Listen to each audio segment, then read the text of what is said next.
गणपतीपुळेवरून आम्ही रत्नागिरी मार्गे आता देवगडला चाललेलो होतो.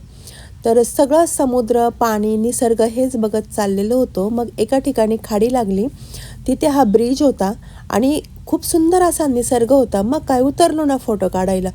इतकं सुंदर वातावरणात, इतकं सुंदर छान निसर्ग होता. मग आम्ही तिथे खूप फोटोशूट केलं आणि खूपच सुंदर फोटो आले. गणपतीपुळेवरनं रत्नागिरी मार्गे डायरेक्ट देवगडला आलेलो आहोत आणि आता मी इथे एका ठिकाणी थांबणार आहे. तर वैभवच्या मित्राचं घर आहे इथं. खूप सुंदर असं घर आहे, तुम्हाला दाखवते. हा बघा बघा, हिला किती आनंद झालेला आहे. बापरे, वैभव तुमच्या ओळखीची आहे का ही? अरे अक्षयची मैत्रीण ना तू? अक्षयची मैत्रीण ना? अक्षय तू मैत्रीण भेटले? शांतच झाली, लाजली वाटतं.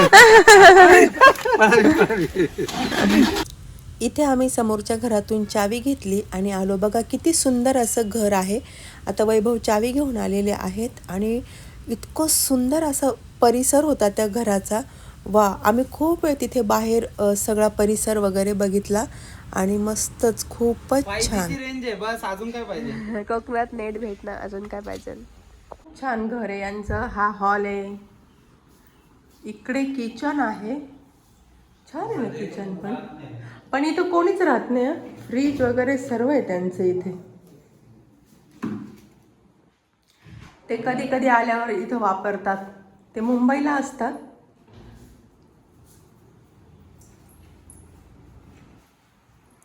त्यानंतर इकडे हा पॅसेज आहे.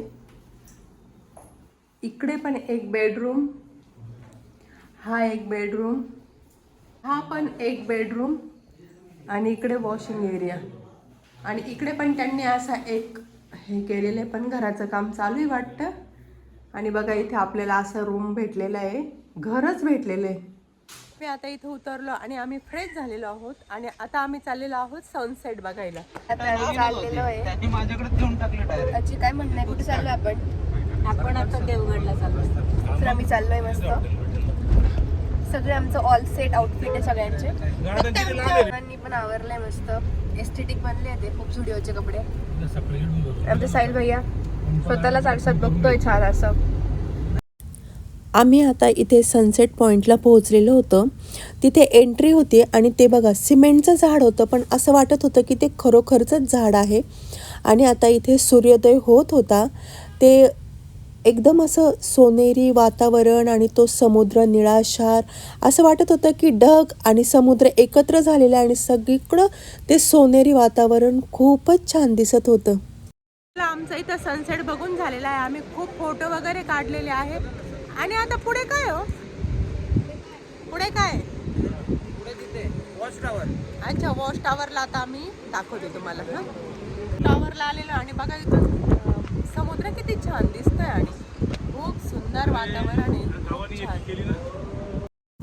ह्या रोपवेमध्ये आम्हाला बसायचं होतं, पण सायंकाळ झालेली होती आणि त्यांची वेळ इथे संपलेली होती. पण म्हटलं चला नुसतीच क्लिप तुमच्याबरोबर इथे आपण शेअर करू. हे बघा इथे ना ह्या सगळ्या पवन चक्क्या आहे. चक्कीच्या खाली उभा आहे आम्ही. फिरून झाला आणि आता मस्त आम्ही शेवपुरी, पाणीपुरी, भेळ खायला आलेलो आहे. भेळ नाश्ता केला आणि आता आम्ही जेवणासाठी आलेलो आहे. खूप फोटो देवगडला खूप फोटो काढलेले आहे. मस्त मस्त. तुम्हाला सांगते की कोकणात व्हेज रेस्टॉरंट मिळणं म्हणजे सोन्याहून पिवळं आहे माळकऱ्यांसाठी. आणि आम्हाला आता भेटलं. आम्ही ते सर्च करून, वैभवला सगळं माहिती आहे त्याच्यामुळं सर्च करून करून ते भेटते आम्हाला. आणि छान भेटलं ते खूपच छान होतं. जेवण खूप सुंदर आणि सोलकढी खूप छान होतं. देवगडचं हॉटेल प्युअर व्हेज प्रपंच. जेवण वगैरे करून आम्ही आलेलो आहोत घरी आणि आता आम्ही झोपतो. पण कारण आम्हाला उद्या सकाळी परत कुठे जायचं, कुणकेश्वरला जायचं आहे ना, कुणकेश्वरला जायचं आहे. तर तेही तुमच्याबरोबर शेअर करू. व्हिडिओ स्किप न करता पूर्ण बघा आणि व्हिडिओ आवडला असेल तर लाईक, शेअर आणि सबस्क्राईब नक्की करा. भेटू पुन्हा एकदा नवीन व्हिडिओमध्ये उद्याच्या ब्लॉगमध्ये. तोपर्यंत सर्वांना बाय आणि गुड नाईट. हॅलो नमस्कार, मी गीता आणि स्वागत आहे तुमचं माझ्या एका नवीन व्हिडिओमध्ये. तर आमची कोकण ट्रिप चालू आहे. तर काल आम्ही गणपतीपुळेला होतो आणि त्यानंतर आम्ही आज देवगडमध्ये आलेलो आहोत. मी तुम्हाला कालच्या व्हिडिओमध्ये सांगितलं की इथे वैभवच्या मित्राचं घर आहे, तिथे आम्ही काल मुक्काम केला आणि आता आम्ही सकाळी लवकर उठलो, सगळं आवरलं, इथं थोडंसं फिरलो. शेजारचं वातावरण निसर्ग खूप छान आहे, ते थोडं बघितलं आणि आता आम्ही पुढच्या प्रवासाला निघालेलो आहोत. तर चला मी तुम्हाला दाखवते आम्ही कुठे चाललेलो आहोत. तर माझा आजचा आउटफिट असा होता. आम्ही रोज छान छान तयारी करून मस्त फिरत होतो, निसर्गाची मजा घेत होतो. आणि इथे बघा घराच्या शेजारचं मी परिसर तुम्हाला दाखवते. नारळाचे झाडं, केळीचे झाडं आणि ते मुंबईला असतात पण त्यांनी इथे कोकणात त्यांची प्रॉपर्टी आहे, त्यांनी खूप छान घर बांधून ठेवलेलं आहे आणि परिसर तो खूपच सुंदर आहे. तिथं हौद पण होता पण ते राहत नाही, त्यामुळे तिथे त्यांनी पाणी वगैरे भरलेलं नाही. विहीर पण आहे आणि ही आहे समोरची कौलाची घरं. आता मुलं पण तयार झालेली होती आणि ते घरं वगैरे बघून तर खूपच छान वाटत होतं. अगदीच वेगळ्या ठिकाणी आपण आलेलो आहोत असं वाटत होतं.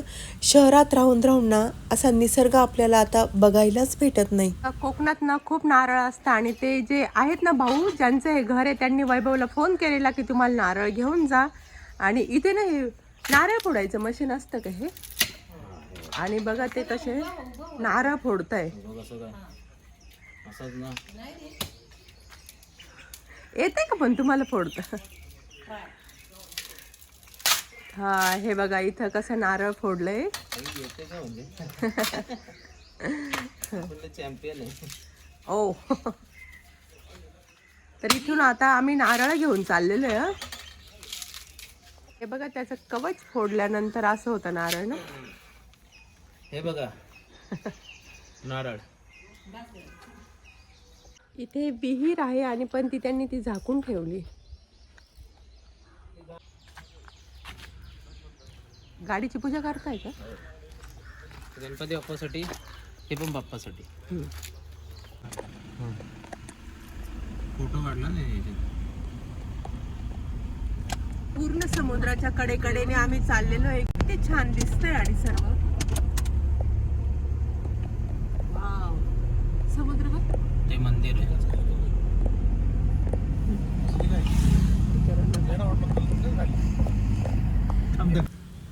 आत्ता आम्ही कुणकेश्वर महादेव मंदिरात पोहोचलेलो आहोत आणि ही आम्ही परडी घेतली बाप्पांसाठी. हे मंदिर समुद्राच्या अगदीच किनारी आहे. मंदिराच्या परिसरातून सगळा समुद्र दिसतो आणि इथे आहे ही बाप्पांची मूर्ती. इथे आम्ही दर्शन घेतलं आणि मंदिराचा परिसर बघा. इथे नवीन काम चालू आहे आणि हे कौलाचं काम चालू आहे. तर इथे आहेत हे नंदी महाराज, आम्ही त्यांचंही दर्शन घेतलं आणि वरती मंदिरात गेलो. तर इथे आहे हे कुणकेश्वर महादेव मंदिर. समुद्र किनारी ओहोटी वेळी दगडांवरती असणाऱ्या पांडवकालीन शिवलिंगाचे दर्शन घेता येते. समुद्र किनारी असलेले हे कुणकेश्वर महादेव मंदिर. इथे काम चालू आहे त्यामुळे थोडा आवाज येतोय पण अतिशय सुंदर असं. आणि इकडे साईडला सगळा समुद्र आहे. लाकूड आणि कौल वापरलेला इथे. तर कुणकेश्वर महादेव मंदिराच्या परिसरातून अथांग असा समुद्र असा दिसत होता. दृश्य अतिशय मनमोहक होतं. मग आम्ही तिथून दर्शन घेऊन निघालो आणि इकडच्या बाजूची ही एंट्री होती तीही खूपच छान होती. तर तुम्ही गेलेले आहात का कधी कुणकेश्वर महादेव मंदिरात? गेलेले असाल तर मला कमेंटमध्ये नक्की सांगा. त्यानंतर भूक लागली होती म्हणून आम्ही शेजारीच एक हॉटेल होतं तिथे गेलो. तिथे उत्तप्पा खाल्ला. अतिशय सुंदर असा उत्तप्पा होता. तेथील ह्या ओनर होत्या आणि त्यांचं शेजारीच रिसॉर्ट होतं. तर त्यांच्या इथं खूप पिक्चरची आणि नाटकांची शूटिंग होती. तर त्या सांगत होत्या खूप हिरो हिरोईन आमच्या इथे येत असतात. तर खरंच तेथील वातावरण खूपच सुंदर आहे.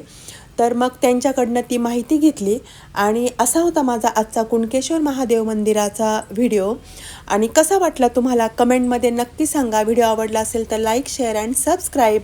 आता पुढे कुठे जातो हे तुम्ही नक्की बघा. धन्यवाद.